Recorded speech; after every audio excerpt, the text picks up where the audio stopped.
But here's the deal.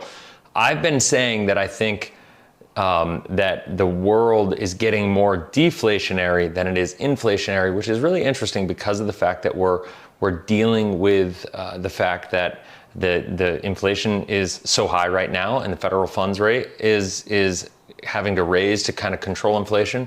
But it was a conversation that I had with Jeff Snyder, who is one of the speakers here, who's an amazing economist. You got to check him out. But in my conversation with him, it kind of got me thinking about things in a little bit of a different term.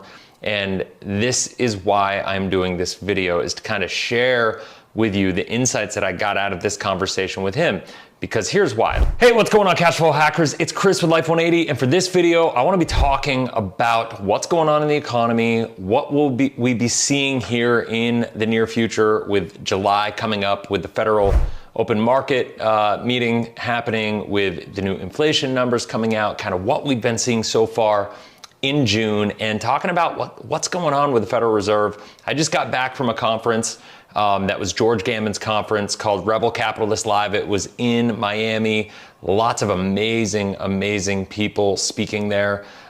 Jeff Snyder, I think it was Joseph Wang, who is a former head of the New York Federal Reserve.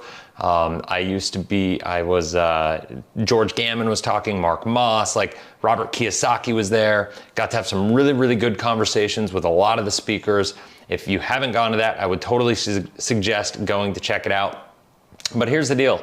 I've been saying that I think that the world is getting more deflationary than it is inflationary, which is really interesting because of the fact that we're dealing with the fact that the inflation is so high right now, and the federal funds rate is having to raise to kind of control inflation. But it was a conversation that I had with Jeff Snyder, who is one of the speakers here, who's an amazing economist. You got to check him out. But in my conversation with him, it kind of got me thinking about things in a little bit of a different term. And this is why I'm doing this video, is to kind of share with you the insights that I got out of this conversation with him. Because here's why. Now I got my new board here. I want to just kind of walk through this with you. And this is, in summary, what's going on right now. So right now, ever since COVID, so I should have written COVID up here, but we've had quantitative easing. In there, the interest rates were at zero, right? So we all know the federal funds rate going down to zero. That's a pretty common thing. Now, at the end of the Great Recession, they had to drop the federal funds rate to zero to help spur the economy and get it back. Now, we all have heard of quantitative easing. Now, quantitative easing, what is it? Well, quantitative easing is when you reduce rates to zero. They didn't want to have the optics or the negative policy, the negative political policy, I should say, of going into negative interest rates, because that could have a lot of damage. So instead of going negative, what they decided to do was create what we call quantitative easing, where the Federal Reserve would buy, ultimately, would buy bonds, treasury bonds and mortgage-backed securities every single month. Now, in COVID, what happened was they reduced rates to zero, but check this out. They started buying $120 billion per month, guys, in bonds. Now, that was $80 billion in treasury bonds and $40 billion per month of mortgage-backed securities. Now, that's a really important number to understand, because what I've been looking at, just so you know, is I've been looking at these numbers over here saying, well, we have 8.6% inflation, right? So when we have 8.6% inflation and you look at 0 to 1.75%, that we've gone from 0 to 1.75, I'm looking at the spread of these two, right? Being like, okay, 8.6 minus 1.75 is just under 7%. So there's this negative spread there, or of positive arbitrage, meaning that the cost of money is still cheaper than inflation. So if you look at it from that perspective, everything should be good, right? But here's the deal. We are not, and the calculation does not account for the fact that we have this $40 billion right here of mortgage-backed securities that is being tapered down, right? So now there's a lot of consequences that come along with this, because those $40 million of mortgage-backed securities give the real estate environment specifically, a lot of confidence. And why? Because they know if the Fed is buying these mortgage-backed securities, that's going to help the economy keep going. And right now, it's, yes, interest rates are going up because the 10-year Treasury notes are also going up, and that's what mortgage rates are typically attached to. That's going up as the federal funds rate is going up. But more importantly, this number, this $40 billion that's being tapered down from a quantitative easing perspective, means that there's going to be less and less support for the mortgages that are sold, less and less guarantees. And so this is, I think, one of the biggest challenges that we have. What we really have to think of here is the fact that the Federal Reserve is really fighting a war on two fronts. So let's get over here really quick to the problem. The problem is they're fighting this war on two fronts. They're fighting inflation and they're fighting unemployment. Now, the problem is unemployment seems to be okay right now. So what's going to be happening is the Federal Reserve is going to keep fighting inflation as much as it can. So what does that mean? That means in the meantime, they're just going to keep running this, and they're going to keep tapering this $120 billion a month. They're going to keep increasing the federal funds rate because those are the ammunition that it has to do this. Now, one of the interesting things that in the presentations that I saw is that inflation is all just supply and demand. If we think about it from this perspective, inflation is just supply and demand. If we have a lot of demand and too few goods available, well, then the cost of those goods are going to go up, right? So it's how money works, right? If there's a lot of dollars in circulation and not a lot of demand, then the value of those dollars are going to go down, and vice versa, right? And so here's what I know is that and I'm just going to speak to the housing market right now. What's going on here in the housing market is the mortgage rates are going up. Housing prices are starting to soften right now.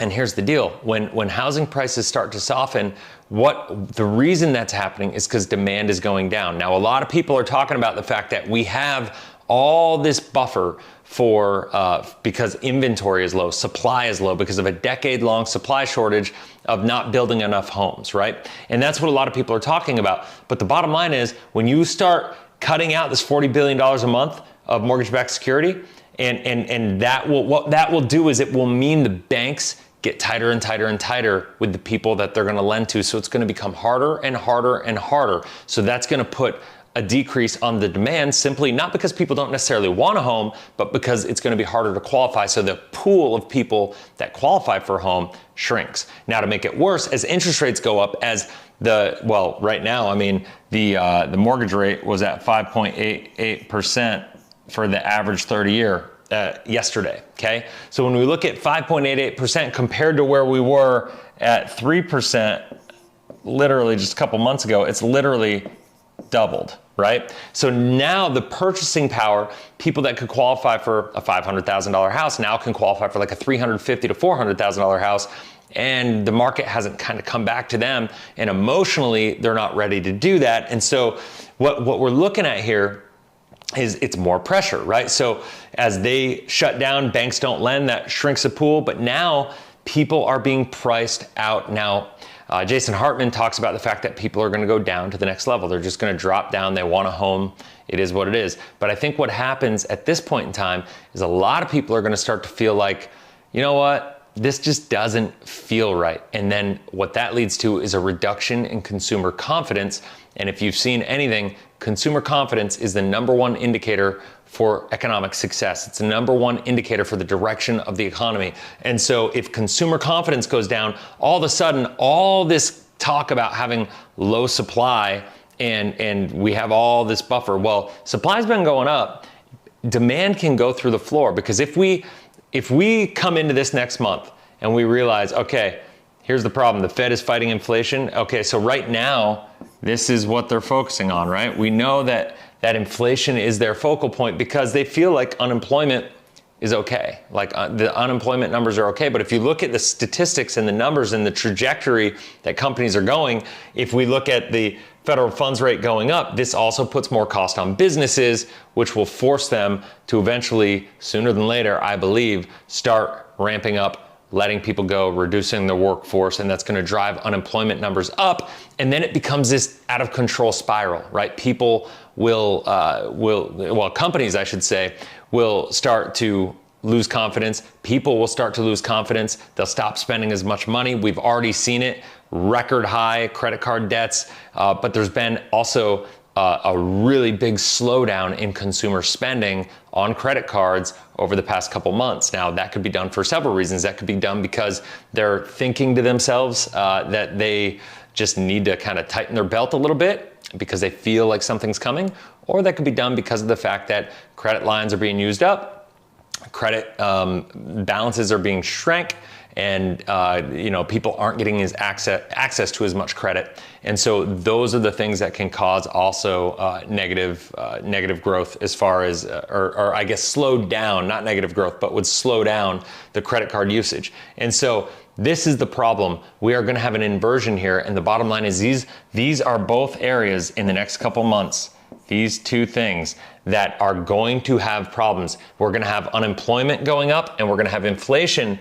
continuing to go up. And what's going to happen is we're going to see the Fed run into this situation, I think, where inflation is going to be not like out of control, I don't think, but also not good. We're not going to like control it. If we stay in the 8.5% to 9% range, I think that's kind of where to be expected, or maybe the 8 to 9% range, that should be kind of expected. But as unemployment goes up, the more we fight inflation, the worse it's going to make unemployment. And I think those are things that we need to take into consideration. We need to realize that's happening. Now, what I think ultimately, and the biggest takeaway that I got out of this weekend, is that we are not, we're worried about inflation right now. This is the number one thing I think people are worried about right now. In fact, I did a poll on the channel. I've read a lot of other polls. I've watched a lot of video. I've done a lot of reading on all this stuff. And inflation is one of the greatest concerns for voters in this country right now as we're coming into an election season. Inflation is the biggest concern. The problem is that it's going to get to deflation, because as we have more inflation, the average family right now, I don't know if you know, but the average family is less than $400 per month away from insolvency, right? So right now, if you go to Costco, if you go to the gas station, if you're spending more than $400 a month more than you were spending before on all the essential items that you have, all of a sudden now you're negative. You don't have any extra $400 a month. You're actually negative, and a lot of homes are going to start to feel that. A lot of people are starting to tighten up because of it, and that's going to reduce the consumer confidence. And I think as inflation continues to get worse, because don't forget, guys, inflation compounds, so everybody's like, oh, if we just control inflation, this is the big thing here. Okay, so actually I want to do this real quick before I end. So let's say inflation cost $1,000, right? Or like you have purchasing power of $1,000 and you have inflation of 8%. So what does that mean now? That $1,000 now costs $1,080. You need $1,080 just to maintain the same purchasing power. That's all this is about, right? You need $1,080 for the purchasing power. Now, the next year, so even if we keep inflation under control at 8% and we just kind of keep it running, now we're looking at $1,166, right? And then we can kind of keep going from there. And I'm going to do the math here one more time. And we get, if we go 8% of that, and we have $1,260, right? So what's crazy here, guys, this is just year one. This is year two, this is year two. That's year one, year two, year three. So like if we have, or no, this is just year two. That's at the end of year one, at the end of year two, we'd have $1,260. So this is just saying, you can see here that at the end of year one, you have $1,080. At the end of year two, you have $1,166. Year three, with 8% inflation, even though they're like, oh, it's not bad. Well, you've lost basically 25% of your purchasing power, 26% of your purchasing power. And that is just, it's unacceptable. Because most people, if we don't have wage growth keep up with this growth inside of inflation here, then everybody's going to have to take a step backwards in living, right? And this is just on $1,000. This is going to go for rent. This is where there's another problem with the mortgage rates right now, or with the real estate market right now with inventory, is that I think people are going to hold on, because remember, it doesn't matter what your house is worth. It matters what it costs you. So now all of a sudden, my house, where I have a $3,000 mortgage payment, was worth $600,000, now is worth 1.1 million or something of that nature. And then, yeah, the market may soften. I may lose equity in the house, right? It'll go down. Let's say it even goes negative and underwater. If it did that, like I don't think it'll quite get that bad, I hope. But even if it did, then we're still looking, it's going to be what people can afford to pay per month, right? Like, so if we come up here, let's say this 5.88% here, let's say this 5.88%, grew and it went up to 8% for mortgage rates, right? Because remember, if inflation is 8.6%, the cost of borrowing, if it doesn't get above the inflation, once they figure out this mortgage-backed security thing and they taper off that completely, if that ever happens, by the way, I don't think it will. I think we're gonna have some other big problems before they do that. I think ultimately the Fed is gonna try to retrace. They're gonna try to reduce their policy, but I also don't think they're gonna be able to control it. I think Harry Dent says it really, really well, that the economy is smarter than the economists, and it's gonna figure itself out. There's only so much we can manipulate this. And so inflation at 8.6 with mortgage rates at 8 is still negative. So inflation or mortgage rates really should go to 9% if we keep in the 8.6% range. That's what mortgage rates should be. So what will the cost of these homes go to? A home that's $1 million now will probably drop to 500 to 600,000 bucks, just based on what people can afford, because that's what a $3,000 mortgage will afford, right? It's not the $1 million. It's what with 9%, with 8%, with 5.88%, what is the purchasing power of that based on all the variables, right? Those are the things we have to take into consideration. And so anyway, just having a little fun on my new board. I wanted to get on here, talk about this. It's going through my head. I just got back from Miami last night, was thinking about it. So that's it. If you have any questions, any comments, go ahead and leave them in the comment section below. If you haven't already, make sure you subscribe, hit the bell, that way you get notified every time I launch a new video. And till next video, have a blessed and inspirational day. We'll talk soon. See ya.